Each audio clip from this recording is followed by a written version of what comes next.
আপনার মেয়েকে বিপদে ঠেলে দিচ্ছেন না তো? সময় থাকতে সাবধান হন। 1 নাম্বার, আপনার মেয়েকে অন্যের বাসায় একা যেতে দিবেন না।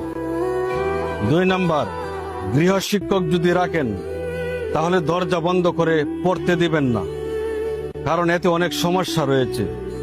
3 নাম্বার, আপনার মেয়েকে রাত্রে রাস্তায় কোনো সময় কোনো দোকানে একা পাঠাবেন না।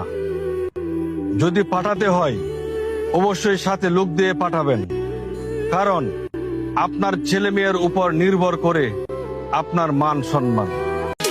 তুমি ভোরের প্রথম আলো, তুমি মেঘের রঙিন ভালো, তুমি স্বপ্নে ভেজা গল্প হৃদয় জুড়ে শুধু চল। তুমি আমার আয়না। আপনার মেয়েকে বিপদে ঠেলে দিচ্ছেন না তো? সময় থাকতে সাবধান হন।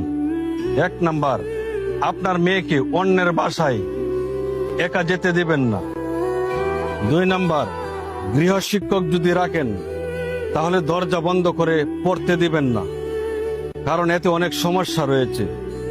3 নাম্বার, আপনার মেয়েকে রাত্রে রাস্তায় কোনো সময় কোনো দোকানে একা পাঠাবেন না।